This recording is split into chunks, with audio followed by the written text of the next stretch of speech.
I'm not sure how many of you have watched the video that we did where we were sort of introducing the whole idea of SEO and what we're going to teach today.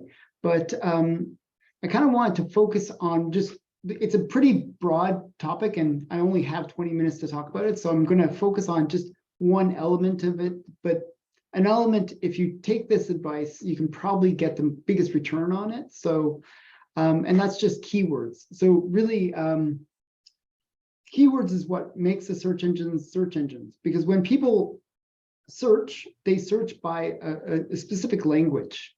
So if they're looking for a DJ, for example, I see Ron Finley. So they search like DJ and then their location, because they will want somebody, because that kind of service is something that is localized. It's something that people are going to look for in their location. So often that's the way that they'll search. If they're looking for a motivational speaker, I see James, that's why. They'll search motivational speaker. They might do it a couple ways. They might say, okay, well, you know, they might localize it, or they might do online, because this is, for example, an online presentation, and sometimes that they search for that. So you'll find that that is typically the way that people search. They'll search by what it is that they're looking for, the service, and then the location, or you know, what keywords that they think associate to those things. So the services of that person. So when you think of keywords, what I always try to do is I go through what's called a like brainstorming session. So I'll just write down a bunch of words that I think of when I think of that job.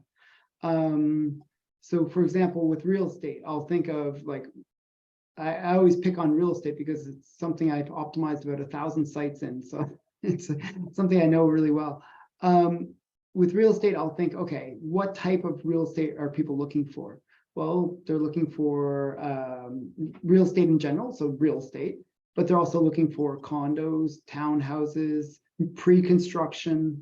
You know, there's luxury real estate, dream properties. There's like a whole bunch of keywords that people look for. And generally what you can do is you create that sort of list of keywords that people would search. And then you, with that, you can use programs like, I know Tammy uses Ubersuggest, but you can also use a free site. There's a free one called Small SEO Tools, where you can actually take those keywords and pop them into that tool, and it'll give you suggestions based on how many people have actually searched those keywords.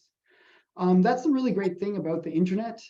Everything is like when you do advertising in the real world, like I always say real world versus internet, but real world, you don't know exactly how many people have viewed your advertisement. You don't know exactly the analytics of it. Well, online, everything is tracked. Everything is going through a server. Everything's being tracked by Google or whatever search engine. So we know exactly how many people type in Toronto real estate or real estate Toronto. We know exactly how many people search that. So we can use that information to get a really, really strong sense of how many people search those keywords. And what you do is you don't reinvent the wheel. You don't try to make up, oh, I got to make up some cool keyword. No, you just use what people use. You use the language that people are searching.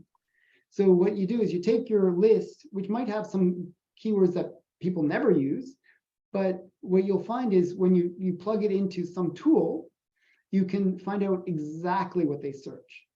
And then you can do two cool things with that. One, you can use that language within your website. And when you use the language that people are thinking, you will better communicate to those people because you're speaking in their language, right? Because that's how, like when people, I'll give you a funny example. I was doing web, I partnered with a digital agency, okay? And they did, their main focus was web design, okay? And their whole site was very beautiful. I have to give them credit, their site was beautiful.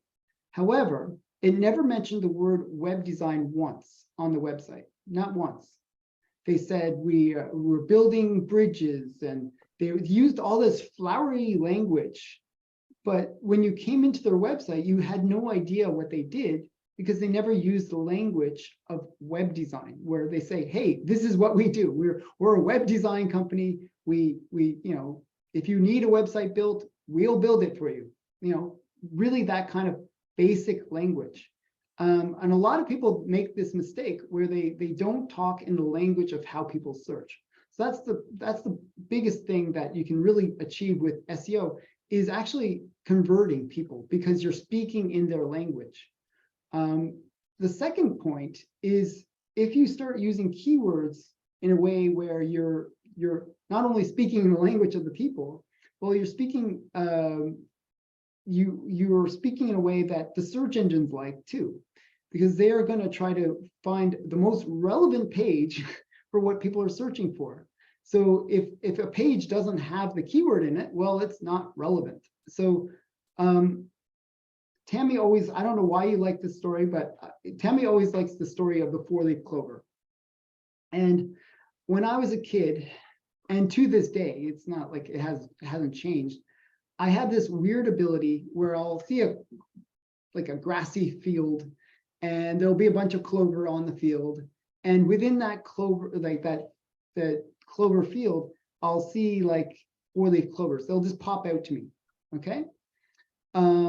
Well, when I look at a website, the keywords pop out to me. I can see exactly what the site is optimized for. It just, I don't know why, I just have this weird thing where I can recognize what keywords are being targeted within a page. And generally the rule of thumb, and the way you can have sort of the same kind of talent as I have for four-leaf clovers, is you can basically make it so that your keywords or your four-leaf clovers can pop out to the search engine.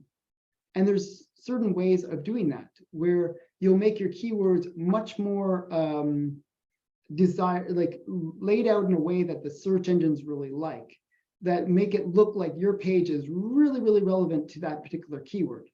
And that's the key. Like, the goal is make your page look as relevant as possible compared to the 10 million other sites that are out there that are also targeting that keyword.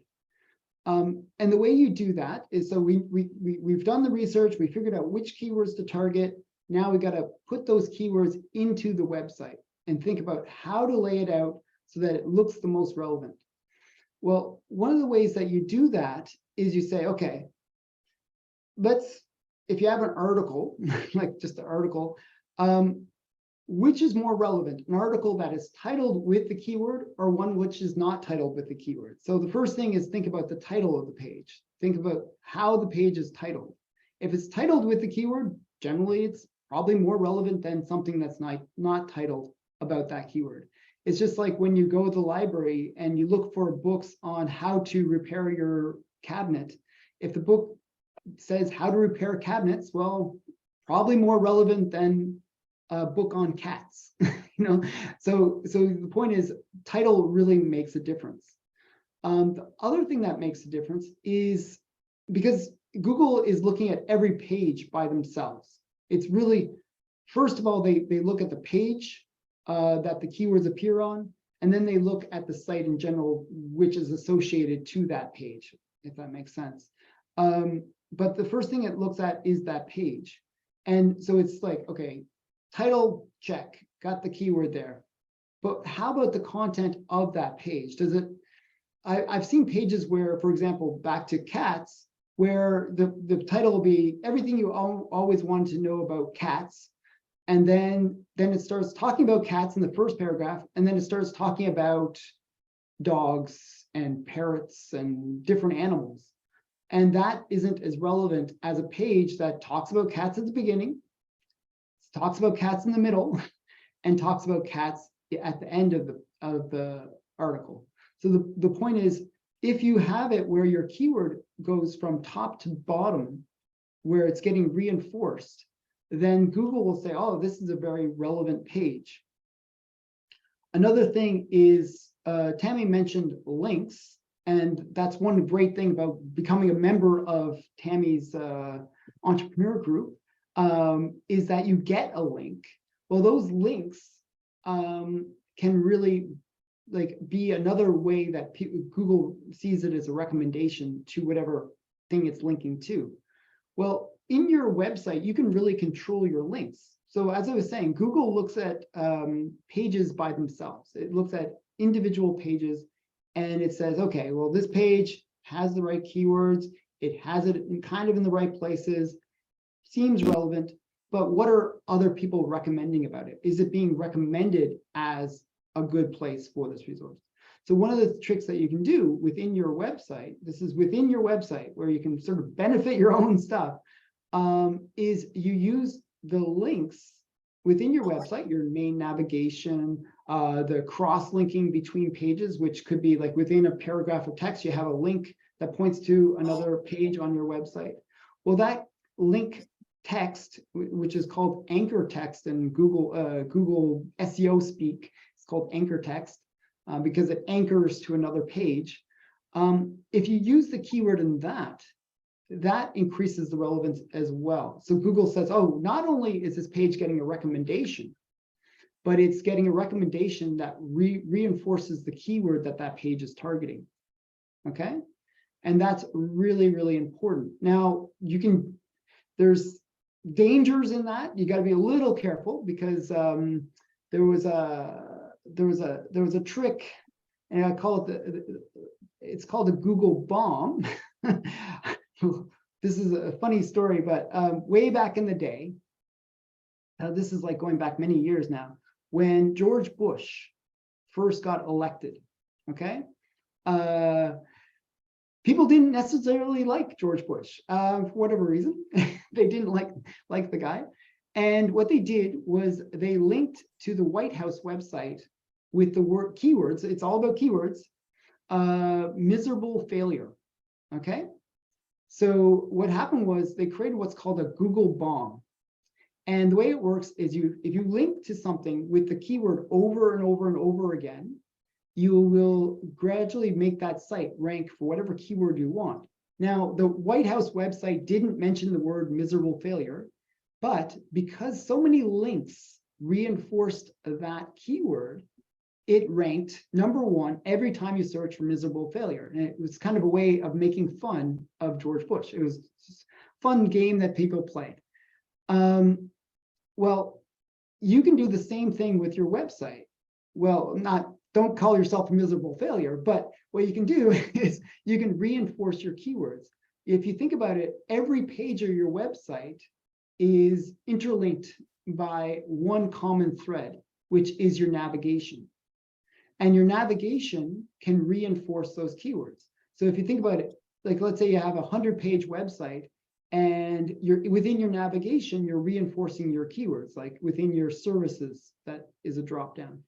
And what happens is that those keywords that are being linked, where it's linking to that page on every page, well, that's kind of like an internal Google bomb. It's reinforcing those keywords.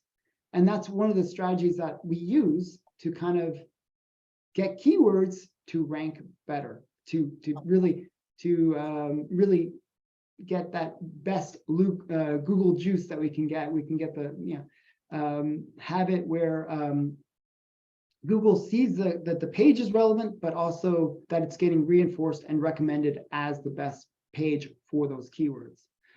And I'm trying to kind of go over a big swath of SEO very, very quickly. I only have 20 minutes to kind of talk about this, but the point is, first, understand what keywords to target, get a real understanding of what language to be using, make that list so you understand what people are going for. I mentioned that most people, what they'll do is search by the service or product or that kind of generalized term, and then location. Always target a location. And the reason I say always target a location is back to real estate. Now, if I try to target the keyword real estate, well, I'm competing with, just in Toronto alone, 40,000, 50,000 real estate agents. Well, imagine how many people are targeting real estate across the world. Because when you type in real estate, well, you're competing with the whole entire world. We're talking millions of real estate agents at that point. So, and there'll be different levels of competition. It could be like just impossible to rank for that keyword. However, when you localize it, you can localize with real estate. It's really great because people really do want localized services. They want somebody that is within their neighborhood even. So when you localize it, you can really get not only you don't have to compete with the whole entire world, which is difficult, but what happens is you get people who are localized as well, who want to deal with somebody that are local, and you will get better conversions because they'll say, oh wow, I found somebody who's in the beaches of Toronto, like or Kitchener, Ontario, or something like that, where they're very focused on where you serve.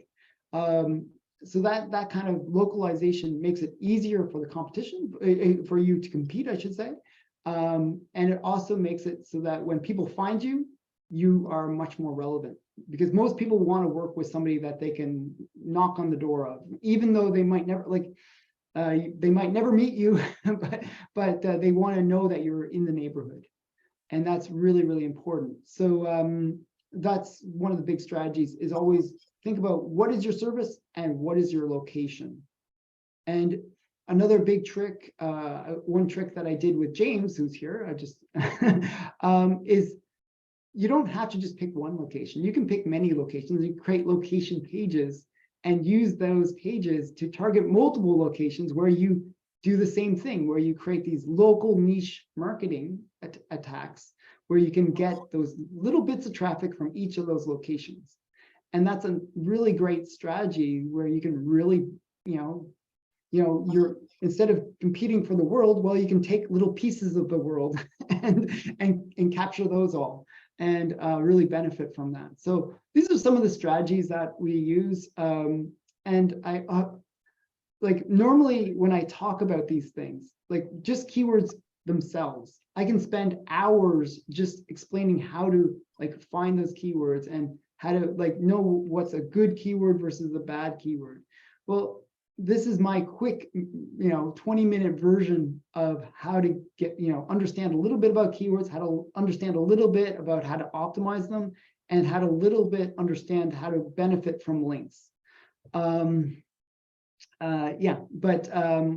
I'll do is I will let Tammy take over.